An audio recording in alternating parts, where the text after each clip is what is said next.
I don't know if Netanyahu's got blackmail information on Trump or what. Again, this may go back to the Epstein case. But Witkoff himself is a confirmed Zionist, and Trump has bought into the whole. He's had a long relationship, and I think some of it has been financial. Certainly, I mean, we saw that with money provided by the widow of Sheldon Adelson. But it is Trump is going out of his way to try to protect Netanyahu, and I think Netanyahu will go down in history as one. He'll be right up there with Pol Pot and the Mao and others that are viewed as mass murderers, because he's presided over the mass murder of Palestinians. Today, Donald Trump asked the president of Israel to pardon Netanyahu. And I don't know if he has this sort of, power in Israel to do that. Do we know if the president of Israel can pardon Netanyahu? I don't know. Good question. I'm not schooled in. Because if he was in that position, he would have done it before. It didn't need. But you would think. Netanyahu's not that popular, but we shouldn't confuse Netanyahu's lack of popularity with the fact that the majority now, even more people now in Israel support getting rid of the Palestinians than was the case 2 years ago. Just 2 years ago, you still had a number of Israelis living there who have since left. The Israelis who opposed the genocide, they've left the country. They've gone to other places. Larry, when it comes to this fundamental question about Israel, which, in my opinion, would be, can peace be imposed in Israel? Is Israel capable of making peace, in your opinion? No. You've got 800,000 settlers that are invading the West Bank and taking property from Palestinians. To stop them would create a civil war within Israel. They would fight against the Israeli Defense Force. So Israel has just decided to let them go and to take control of the country, which is what they're going to do. That's why this whole peace, Trump's peace plan it's just a mirage. It's an illusion. Yeah, we got, here we're in phase one. They're going to release hostages and prisoners. That'll happen. But then when it comes to phase two, the notion that Hamas, and it's not just Hamas, besides Hamas, there are 13 other groups, Popular Front for the Liberation of Palestine, Palestinian Islamic Jihad, the Democratic Front for the Liberation of Palestine, Abu Nidal is still around, or a group bearing his name. And, I don't recall all the other names, but there are, a total of 14 groups. And they each have some military capability. So to give up their arms, the other thing that's actually taking place right now is Hamas has security forces, and they are now going after these Palestinian collaborators, the ones who were bought and paid for by Israel, and helping betray Palestinian leadership. So they're taking them out and killing them now. So that's going on. The odds that they will get an effective disarmament of Hamas, I don't see it. I could be proven wrong, but I doubt it. And the same thing with on the other side of the equation is the settlers and the Ben Gvir and Smotrich community. They're not going to give up on taking full control of the Al-Aqsa Mosque and destroying it and rebuilding the temple, because rebuilding the temple, the Jewish temple, is critical to their whole end of the world scenario. So there is the idea would be for Israel to say, okay, look, we recognize the Palestinians are human beings. They are people like we are. They are loved by God as we claim to be loved by God. And therefore we'll let them live in peace. They'll have their territory. Not an open air prison, which is what Gaza has been. And the West Bank, which is the West Bank is supposed to be entirely for the Palestinians, and the Jewish settlers keep encroaching on it.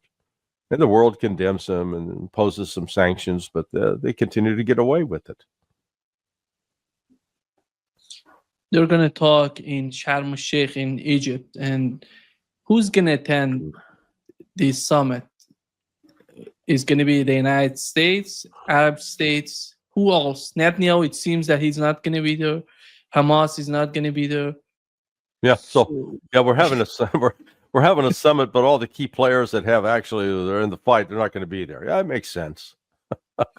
This is all political theater. I mean, it is. It's just it's disgraceful. This is more of a photo op to make Donald Trump feel good. He continued to tout, oh, I brought peace.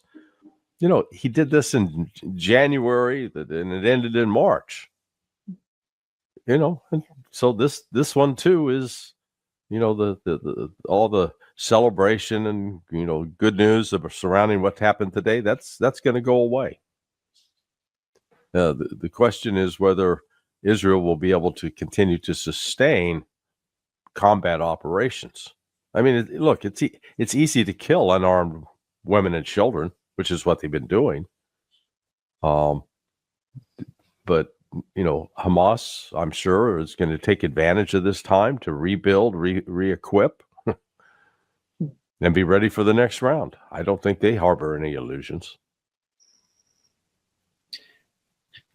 Larry, the second step after releasing the prisoners, what would that be? Because we had the same with Lebanon. Mm-hmm. We haven't seen the second phase of the ceasefire. Right. Is that the case for Gaza? And how is that going to be the Trump's policy if Netanyahu decides the day after they get all the prisoners, they get back to Gaza and again attacking Gaza? Well, the creation of a governing authority, but again, the United States has completely discredited the Palestinian Authority. Remember, none of the Palestinian government with Abu Abbas, even though he's been just a complete tool of the West, were allowed to go to New York City for the UN General Assembly. So the Trump, Jared Kushner, Steve Witkoff plan probably consists of outsiders that are completely controlled by the West becoming the ruling authority. But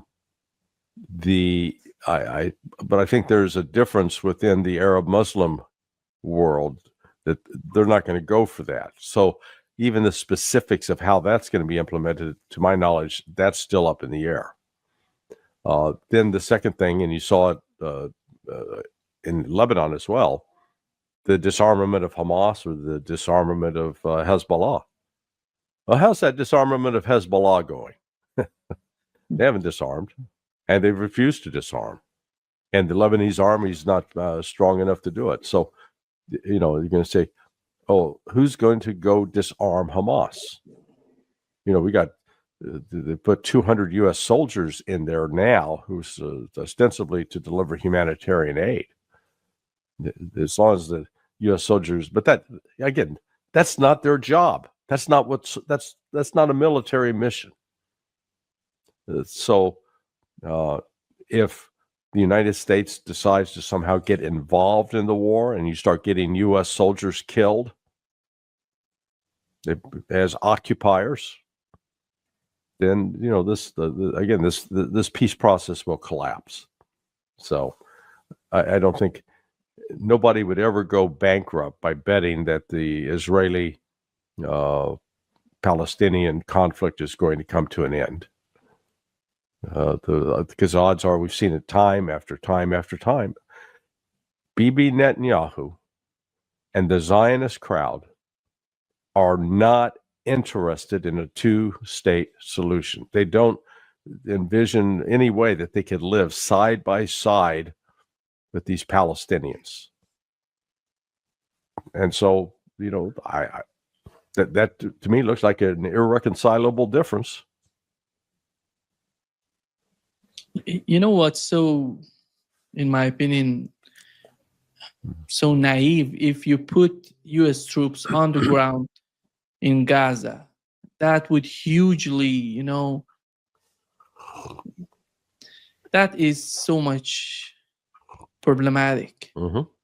Because if you see the possibility of false flag operation, something against U.S. troops to make it that it was Hamas, it was, you're not helping the situation. You are going to worsen the situation. You're going to force yourself to be part of genocide. You're not suggesting, are you, that there are elements in Israel that might stage the killing of a bunch of U.S. soldiers in order to get the United States involved militarily? Oh, come on, Nima. It's so naive. Yeah, no, I think that's an excellent observation. Your suspicions are well warranted. There's a history here, and again, the Zionist perception, the political backers of Donald Trump here in the United States, genuinely believe that this is going to, that the Arab Muslim world are rallying around Donald Trump, that they hate Hamas, and that there will be no support for Hamas. I think that's wrong. I think if they're failing to read the room properly, that U.S. influence in the Arab and Muslim world has diminished, not increased. And the attack on Qatar a month ago by Israel with U.S. assistance helped accelerate that. Yeah.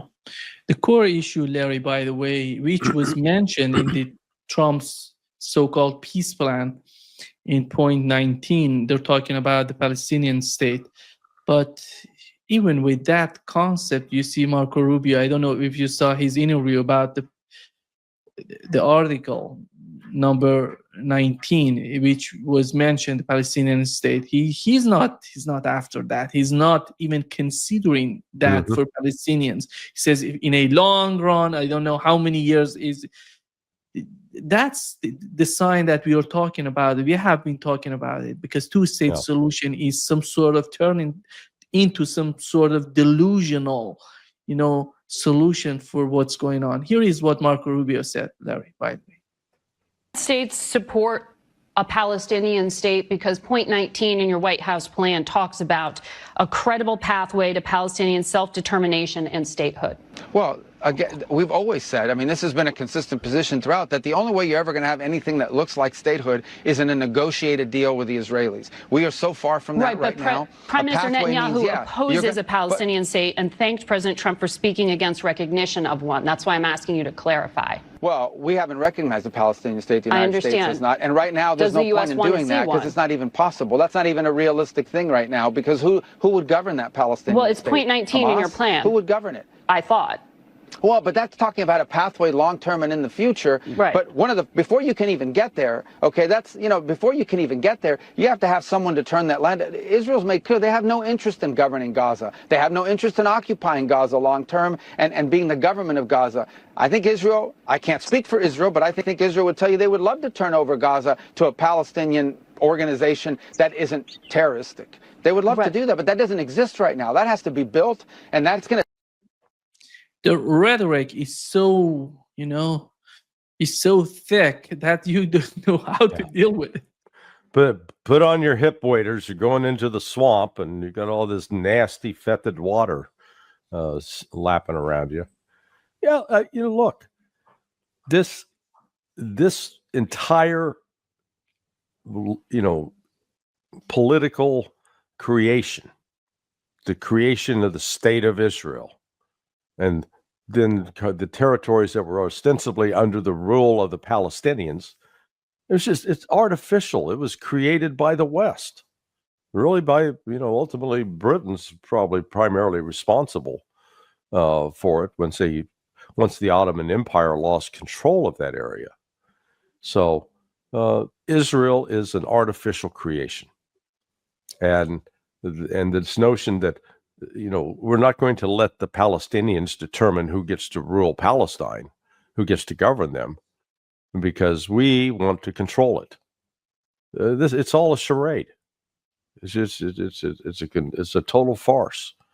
I don't know if the Palestinians will survive and be able to have a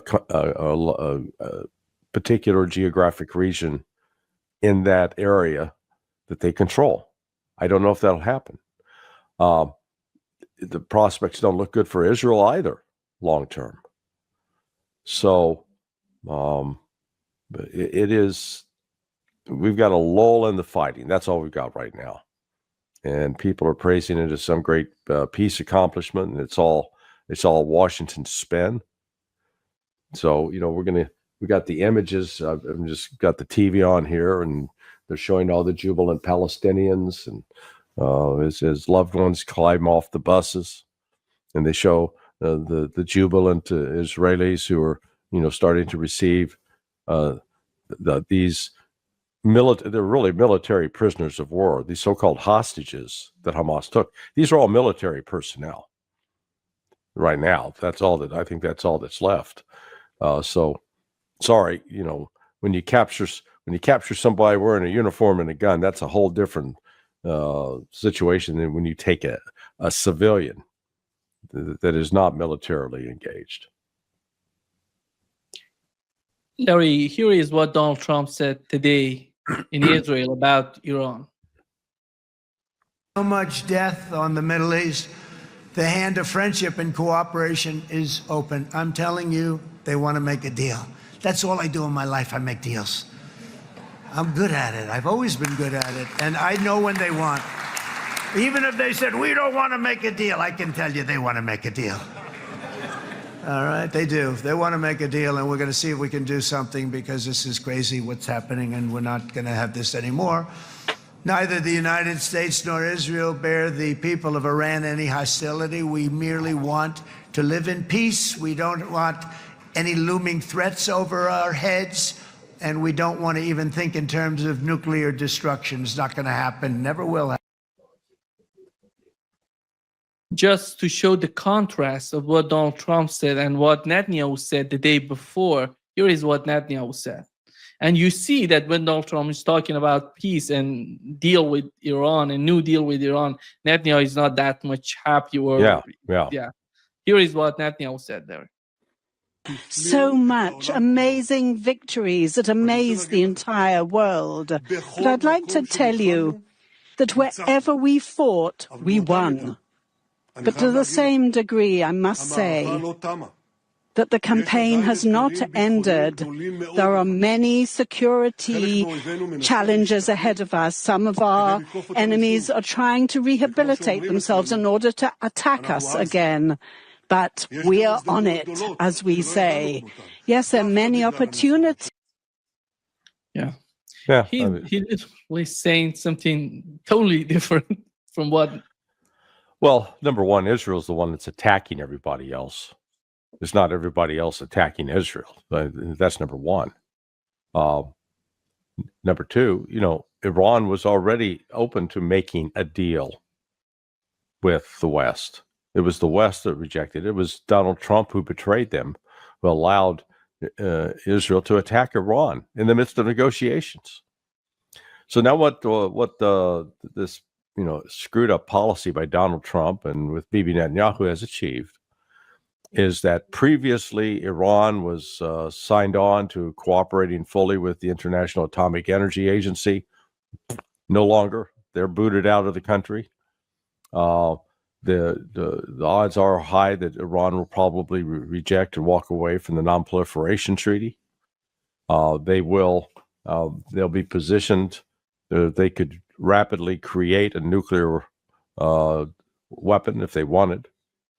That's not what they're doing, but they have solidified and strengthened their ties with China and with Russia, and militarily, diplomatically, politically, much stronger today than it was, 4 months ago in June or in May. So this, Trump, I'm sure he believes that he wants to negotiate a deal with Iran, and I think Pezeshkian and others, they're still open to that, but they're not. It's going to be, it's going to satisfy Iran's demands, and look, we've seen over the last month that instead of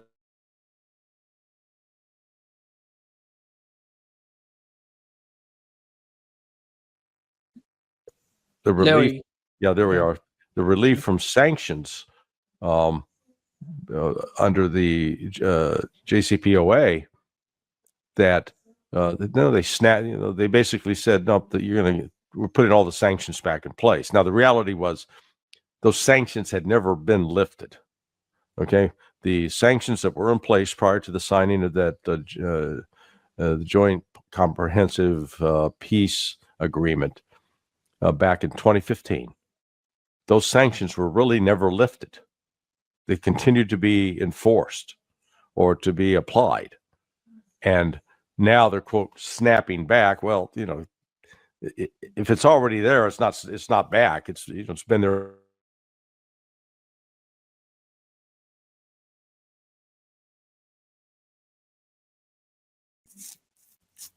So yeah, we got connectivity issues today. I don't know what's that. It's StreamYard. God, I hate StreamYard. I don't know what's that. Yeah, Larry, if you were, working for, and let's assume if you were Iranian sitting in Iran and you see Donald Trump on one part and Netanyahu on the other side, you see these two sort of different arguments coming out. Mm-hmm. Which one do you believe the most? Which one do you understand? Gives you the honest way of their feeling about you? Oh, Netanyahu. Well, not Trump. Trump's a used car salesman. You can't trust a single thing Donald Trump says. He flips flop back and forth. Give Bibi Netanyahu credit. At least he's consistent. He lies in English, but when he's speaking Hebrew, man, he's telling the truth about exactly what they're thinking and what they're going to do. And if I'm an Iranian intelligence officer or politician, I pay attention to what he's saying in Hebrew, because he usually means what he says. I don't know if it wasn't in English that many people, couldn't listen and watch it. It was Ali Shamkhani, who was the head of negotiations, the Iranian negotiators with Donald Trump and his administration. The Israelis tried to kill him, assassinate him during the war, in initial hours of the war against Iran. He said that he somehow confirmed that Iran was somehow hesitant in getting closer with Russia and accepting, the strategic partnership with Russia before the war between Iran and Israel. That has changed, and he confirms that has changed. Yeah. Iran is not there anymore. Yeah, I've been saying that all along. So it's good to know that I've got there's confirmation that I'm not just bloviating. Because it's fascinating that how these countries, and so these countries, in a way, that they're artificial creations. And what I mean by that is they acquire an identity, and a lot of times it's tied to what the ethnic base of the country is, but not always. And then we've got these leaders who are symbols of those countries, and we assume that they've got this great knowledge and this great insight, and that they're, that they understand what's going on. We may not, but boy, there's somebody at the top. And then you realize, no, man, they may be more stupid than the average person in the country, and or have these naive beliefs. And we saw that in Russia too. Up until the start of the special military operation, you had a large number of people in Russia that believed that, all we got to do is change even Putin.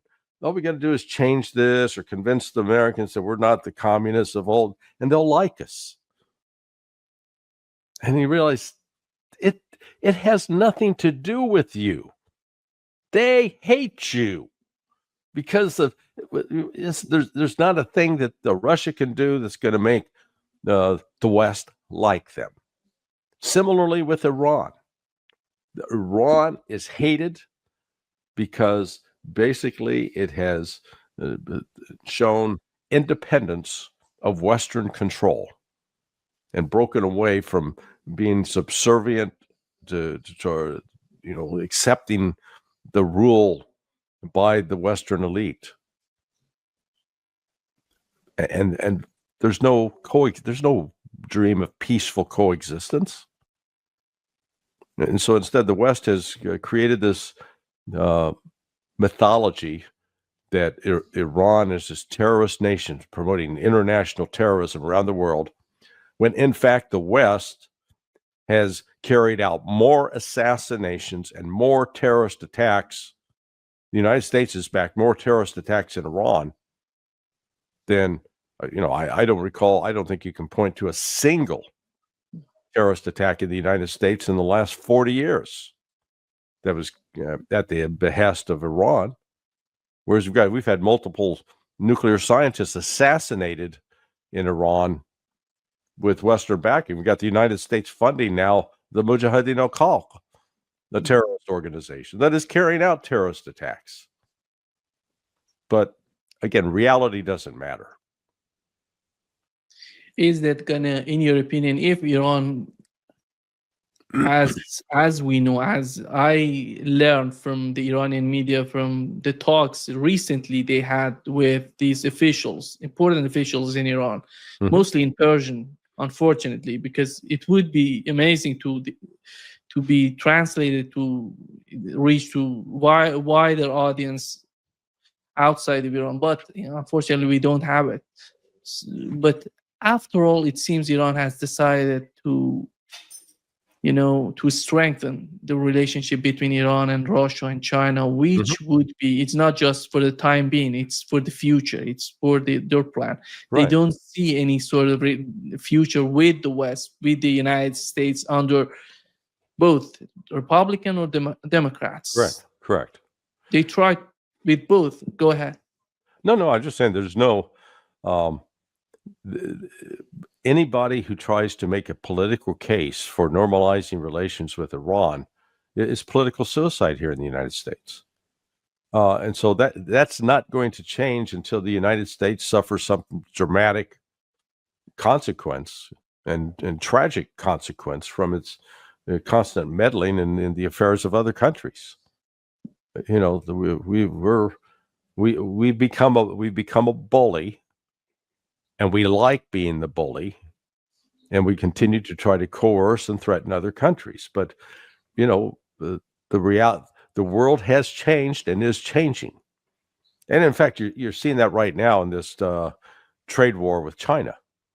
China's finally called Trump's bluff because, and I didn't realize this until I read something yesterday that until recently, let's go back a couple of years, China was actually dependent on helium exports from the United States.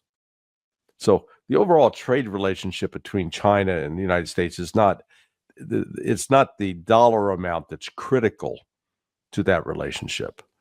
Rather, it was the actual things that are traded, what China produces and sells to the United States, and in this case, helium that the United States sold to China. Well, China recognized we got a vulnerability there. They embarked on creating alternative sources. And so now, as of this year, apparently, the dependence on the United States has fallen to like 5%. So that's not, they can live without that. But they also know the United States cannot live without the rare earth minerals, the magnets, the pharmaceuticals. There are a number of very critical items that the United States does not have alternative sources for yet, and it's years away from being able to develop those. So China played a big trump card, and Trump, with all of his threats, etc., he they say, okay, well we'll stop giving them access to Boeing airplane parts. Oh, so the United States is the only country in the world that makes aircraft, commercial jetliners? Think again. Brazil makes some. I think France actually has an Airbus industry, if I'm not mistaken.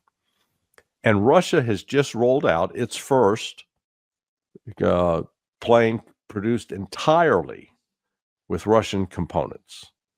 So Russia's now in a position, they've developed the technology. All they have to do is go to the Chinese and say, hey, partner, you want to turn all your Chinese workers loose on creating these new planes? And you can tell the Americans to go pound sand. And so here's Trump again, oh, you're not going to get any more Boeing. Then all of a sudden, nobody's buying Boeing because it's not like it's got a great reputation anyway. So again, this whole bullying aspect, as they've tried it with Iran, all it's done is driven Iran closer now to China and Russia, where, as you correctly pointed out, previously they wanted to keep him at arm's length because they secretly, deep down, we want to be friends with Russia, with the United States. And they finally come to a realization it's a damn abusive relationship. Being friends with the United States is like, being friends with a black widow spider or an angry cobra, something that can kill you and harm you. And then finally, it looks like the Iranians have awakened and said, okay, man, we're not dating that toxic person anymore.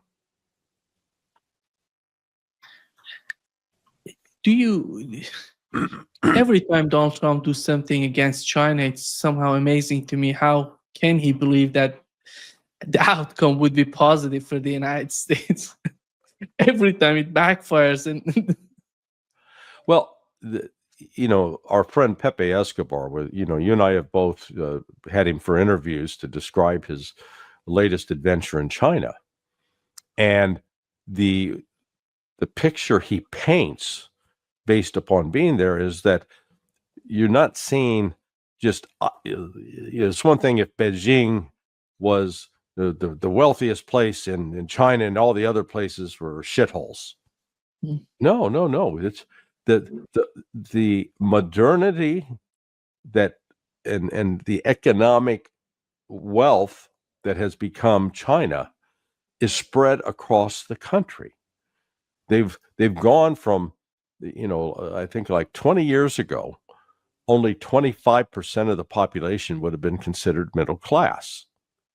Well, now that number is approaching 50%. That's incredible. Just absolutely incredible. And so what does that mean? That means as they move up into the middle class, these people become better, they start consuming more. Yeah. And there's a hell of a lot more of them than there are in the United States. So things that in the past China produced to send to the West for the West to consume will now be consumed domestically. But the fact that the Chinese have achieved this level of technological expertise again, the narrative in the West is, oh, China's just stolen everything. You know, they haven't had an original idea in their life. They're just copying off of us. Well, no, they're actually leaving us in the dust. And the number of areas in which they are leaders now, they continue to overtake the West in every category. And here in the United States, we are so goddamn arrogant that we refuse to see our own decline. And we've convinced ourselves that we're the best, we're the greatest, and nobody can ever change that. And all these other people, you know, they're basically like dog feces, some, you know, wipe off the bottom of your shoe. No respect for them. And China, Russia, and now India and Iran, they're all looking around saying, we don't need these guys. It's a big world out there. The role of, you know, the central role that the United States played in world affairs over the last, you know, 75 years, 80 years since the end of World War II, that's coming to an end because the United States is no longer the economic and technological powerhouse that it once was. It's slipping. And I believe that slippage is going to continue. It's so we don't have the political will in this country to turn it around. We're too divided, and we're so easily distracted with these foreign military adventures. So, you know, the global South, it's real. It's creating a new world, and a world where no longer will the U.S. dollar be the controlling interest. Larry, you've mentioned the hatred toward Russia and Iran. If you were to compare the type or the texture of this sort of mindset toward these countries, are they the same? Are they somehow the elements of the hatred are the same? Or it's not the hatred, it's all about, as we know about the Wolfowitz doctrine, it's anybody who comes against this hegemony of the West would be the enemy of the West. That's the concept. It doesn't matter if it's Iran, Russia, or eventually China. Yeah, no, the hatred towards those countries is different.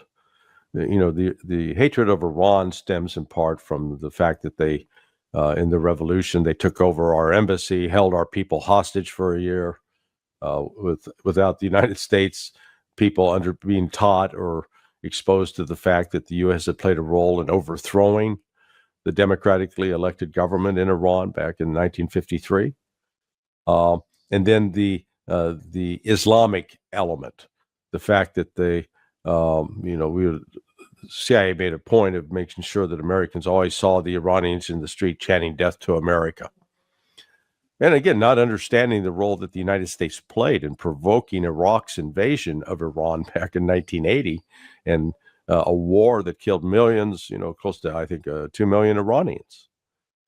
So, yeah, there's a reason that Iran is angry with the United States, but the United States has, you know, pictured Iran as this group of crazed Muslim terrorists. And so that's how they define them. Russia's a whole different, you know, cat. So it's now back. We can no longer accuse them of being communist. And, you know, Putin alluded to this in one of his speeches. He says, you know, he used to think that there's, you know, once we convinced America, the United States, that we're no longer communists, that we're good Orthodox Christians, that they'd like us. And he realized, no, they still hate us. And they hate Russia because it is so big and so wealthy. The vast natural resources that it controls are just no other country can match it. And then it covers 11 time zones. The average human mind can't wrap themselves around that to even appreciate how significant that is. So, yeah, it's different levels of hatred. Larry, the backbone of Russia in the fight, they have against the West in Ukraine is their energy system, their energy network. And we know that from the articles in the Wall Street Journal, in Financial Times 2 days ago, the Trump administration, while they're trying to pretend that they're negotiating with Russia, they're trying to do everything to solve the problem, they're providing Ukraine with the intelligence to hit the targets deep in Russia. Right. These targets are basically related to the stability of Russia, to the exports of Russia in terms of the oil and gas. They want to crush the backbone of the Russian economy in their mind. Yeah. And they don't again, they fail to understand the scale and scope, the depth, the strategic depth of Russia. So I picked up a number the other day from someone in Russia that currently only 28% of the refineries are operating. That's, Russia has not turned on all of its refining capability. And it's not all located over there along the border with Ukraine. And yes, some of the damage to those refineries has caused some fuel shortages in certain specific areas in Russia, but nothing catastrophic. Meanwhile, most of the oil and gas industry in Russia has nothing to do with refining oil. It's shipped out in raw quantities, shipped out to India, where India does the refining to create gasoline and diesel. So the actions, though, of the West, of the United States, if we flip the script, if Russia was doing to the United States through a proxy what the United States has been doing to Russia through Ukraine, we would have attacked Russia. We would have threatened them with a nuclear war. The Russians have shown incredible patience in this, and it comes back to they don't want to have this erupt into a global war. And I think the general staff is now pretty confident that they've got this thing in hand, and they will wipe out the Ukrainian army, just a matter of time. But Putin's trying to contain the conflict, and I hope to have some discussions with a number of Russian political leaders and military leaders in the coming weeks to find out exactly. I want to understand their thinking, because they've got every reason in the world to strike back at us, and I'm curious why they haven't. Larry, you wrote an article on your website about Boris Johnson, the bribe he got to somehow to continue the conflict in Ukraine, or somehow. Well, the alleged. Let's be precise. The alleged bribe. He got this guy, his friend of his, just gave him $1 million. I mean, we're friends. Are you going to give me some money? Cheapskate. Sorry. Okay, yeah.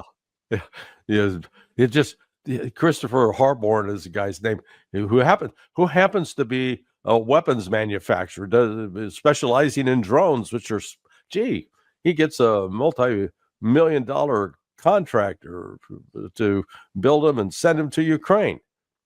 He has no financial interest in wanting to influence the government. Of course not. He just gave Boris that money because he likes fat white guys.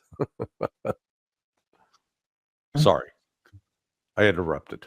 I think, Larry, it's not just about Boris Johnson. We have to think of Lindsey Graham in the United States. These people are hugely involved in any sort of aid going to Ukraine. There is an investigation underway by the Criminal Division at the Department of Defense, or now the Department of War, the Pentagon, into the money that's been stolen based on U.S. aid, both financial and as well as military equipment. And again, someone I know who's involved with that told me a few months ago that at least 23 members of the U.S. Congress, both in the House and in the Senate, were involved in getting money, and that two of those are Lindsey Graham and Chuck Schumer, and that they've received multiple millions that have been funneled back. They find ways to have the money moved into people's accounts without raising immediate red flags. So, I mean, this is corruption on a massive scale. Yeah. Larry, the case of Venezuela, you said that you don't know that woman who won the prize. Jeez, no, yeah. She's been apparently a tool of the CIA for years. This is, boy, how corrupt are these Norwegians and their so-called Nobel Peace Prize? I mean, this is really a joke. You could make a case that to give it to Trump, he was desperate for it. But what has this woman settled? The only thing she settled is trying to provoke a coup and overthrow an existing government. Yeah, we don't like the government. Yeah, they're socialists. Yeah, but so far She was asking Israel to do. Yeah, and she can't. Yeah, if she gets to be in charge, she can't wait to move the Venezuelan embassy to Jerusalem. Yeah, just crazy stuff. So, the CIA, man, it's like my old outfit. It's like the Sauron from Lord of the Rings. That eye that never blinks, never sleeps, is constantly working to destroy and control. It's not out there to build.